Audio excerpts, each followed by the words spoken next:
गुरु प्यारी साध संगत जी, तो आप जी से मेरी विनती है। आज की साखी बहुत अच्छी होने वाली है, तो संगत जी साखी को अंत तक पूरा ध्यान से सुने ताकि साखी अच्छे से समझ में आ सके। आज की साखी में हम महसूस करेंगे कि सद्गुरु अपने प्रेमी जीवों की कैसे परवाह करते हैं, कैसे हर पल हर सांस में उनकी संभाल करते हैं।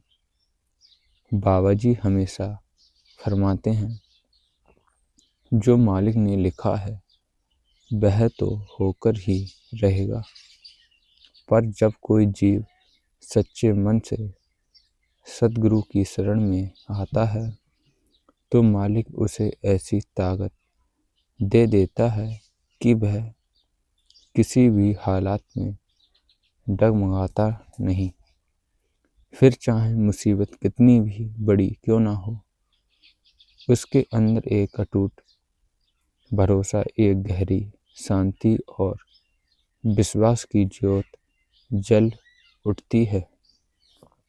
वही विश्वास जो हर अंधेरे में भी उसे रास्ता दिखाता है। यही तो है गुरु कृपा की असली महिमा।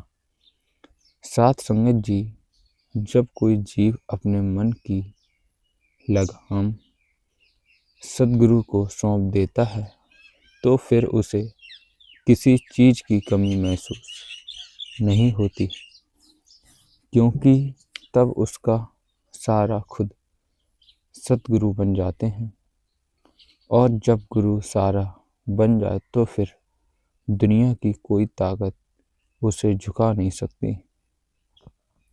प्यारी गुरु भक्त संगत, आज की इस साखी में हम सुनेंगे एक ऐसी अद्भुत घटना जब बाबा जी ने अपने एक सत्संगी के घर की जिम्मेदारी अपने हाथों में लेकर उसकी बेटी की शादी के लिए हर जरूरी सामान खुद उपलब्ध कराया।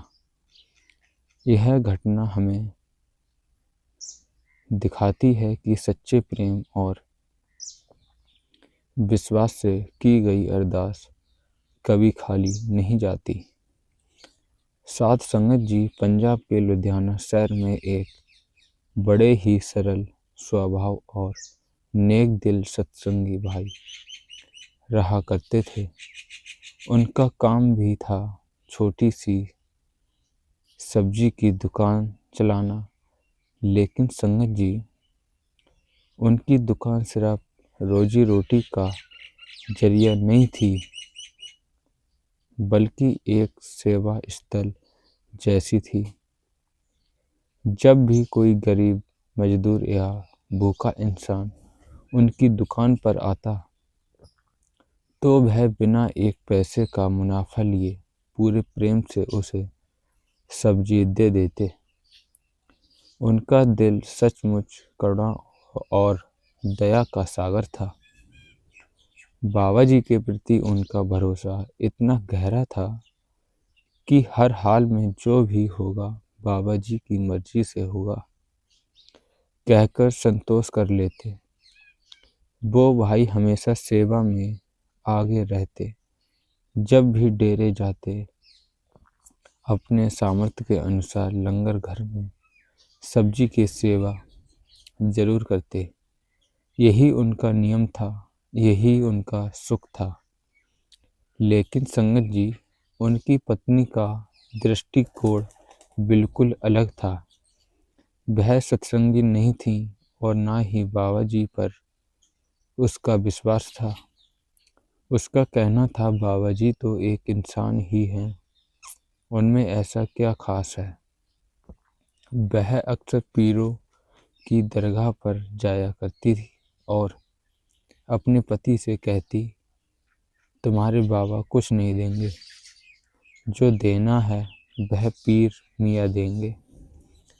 पर साथ संगत जी, उसे यह बात समझ नहीं आई कि जब कोई जीव एक बार पूर्ण सद्गुरु की शरण में आ जाता है तो भले वह दुनिया की बातों में उलझकर गुरु से दूरी बना ले, पर सद्गुरु कभी उसे नहीं छोड़ते। उनका हाथ हमेशा अपने प्रेमी जीव के सिर पर रहकर उसकी रक्षा करता है, चाहे वह खुद भूल भी जाए कि गुरु ने उसका हाथ थामा हुआ है। यह भाई नियम से सत्संग भी जाता और सेवा करने भी जाता था।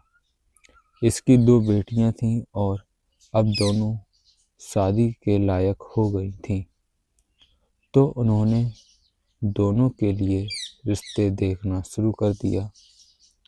कुछ दिन बाद बड़ी बेटी का रिश्ता एक अच्छे परिवार में करवा दिया और लड़के वालों से बात करके शादी की तारीख भी पक्की कर दी गई। तो सास संगत जी, जब तारीख पक्की हो जाती है तो माँ बाप की जिम्मेदारी और बढ़ जाती है, क्योंकि शादी में हर तरह की तैयारियां करनी होती हैं। तो तारीख पक्की होते ही इन लोगों ने भी अपनी बेटी के लिए खरीदारी करनी शुरू कर दी और शादी का सारा सामान अपने घर में बाहर आंगन में बने एक कमरे में रखना शुरू कर दिया। नए नए कपड़े और शादी में दिया जाने वाला सारा सामान शादी से लगभग 10 दिन पहले ही उस कमरे में रख दिया। अब उनकी आधी से ज़्यादा चिंता खत्म हो गई थी। बाकी जो और छोटे मोटे काम थे वह उन्होंने सोचा कि अगले 10 दिन में हो जाएंगे। अब इनके साथ एक बहुत बड़ा हादसा होने जा रहा था। साथ संगत जी, वीडियो के शुरू में मैंने आपसे कहा था कि बाबा जी कहते हैं जो लिखा है वह तो होकर ही रहेगा। तो इनकी किस्मत में भी कुछ ऐसा ही लिखा था। जिस कमरे में शादी का सारा सामान पड़ा था, उस कमरे में बिजली में शॉर्ट सर्किट होने की वजह से आग लग गई। जब आग लगी तब यह घर के अंदर सो रहे थे और जब इन्हें बाहर धुआं उठता दिखाई दिया तो यह बाहर की तरफ भागे। इतने में आसपास पड़ोस वाले भी जाग गए और सब ने मिलकर उस आग को पानी से बुझा दिया, लेकिन तब तक अंदर रखा सारा सामान जलकर राख हो चुका था। साथ संगत जी, वह सिर्फ सामान नहीं था, वह एक पिता की जीवन भर की कमाई थी जो उसने एक एक पैसा जोड़कर अपनी बेटी की शादी के लिए बचाई थी। अंदर का नज़ारा देखकर सत्संगी भाई की पत्नी जो जोर से रोने लगी और बेटियां भी रोने लगीं, लेकिन सत्संगी भाई के चेहरे पर सिकन तक नहीं थी। वह मानो यह सब देखकर मुस्कुरा रहा हो।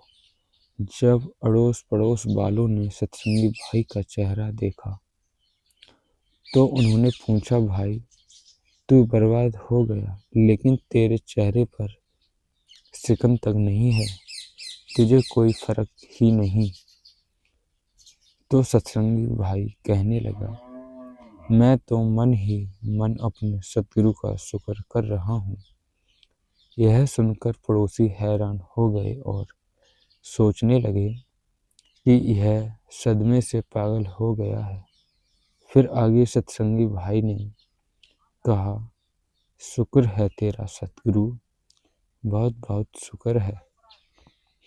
फिर सत्संगी भाई ने पड़ोसियों को बताया, यह आग उस कमरे में भी लग सकती थी जहां मैं और मेरा परिवार सो रहा था। मेरी किस्मत में इस आग का लगना लिखा था, लेकिन मेरे सतगुरु ने इस आग को उस कमरे से दूर लगवा दिया जहां मेरे परिवार का कोई भी सदस्य नहीं था। सोचो, यह आग अगर कमरे के अंदर लगी होती तो आज हमने भी राख बन जाना था। और रही बात समाज की, जिसने पहले दिया है आगे भी वही देगा, मैं क्यों चिंता करूं। फिर वहां से सभी पड़ोसी अपने अपने घर चले गए। सतरंगी भाई की पत्नी ताने मारने लगी कि अब कहाँ से लाएंगे इतना सारा पैसा। 10 दिन बाद बेटी की शादी है, सभी रिश्तेदार आएंगे तो लड़के वाले क्या सोचेंगे कि शादी में कुछ नहीं दिया। तो सतरंगी भाई ने समझाया, अभी 10 दिन हैं, बाबाजी अपने आप कोई ना कोई खेल रचेंगे, तू चिंता मत कर।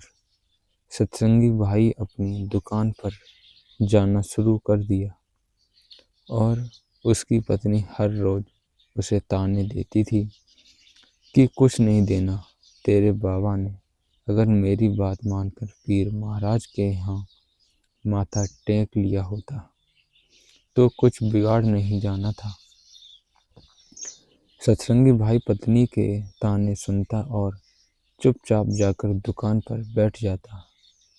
ऐसे करते करते 8 दिन बीत गए। जब 9वें दिन सतरंगी भाई दुकान पर जाने लगा तो पत्नी कहने लगी, परसों बेटी की शादी है और आप कहीं से पैसा या शादी का सामान इंतजाम नहीं कर पाए, अब क्या होगा। सतरंगी भाई कहने लगा, जो होगा वह मालिक की मर्जी से होगा। यह कहकर सतरंगी भाई घर से बाहर निकल गया। उसी दिन दोपहर के समय सतरंगी भाई के घर का किसी ने दरवाजा खटखटाया। सतरंगी भाई की पत्नी ने दरवाजा खोला तो सामने एक लोडिंग गाड़ी खड़ी थी, जिसमें शादी में दिया जाने वाला सारा सामान रखा था। यह देखकर सतरंगी भाई की पत्नी बहुत खुश हो गई और सोचने लगी कि उसके पति ने गाड़ी भेजी होगी और वह गाड़ी वाले को कहने लगी कि सारा सामान अंदर रखवा दो।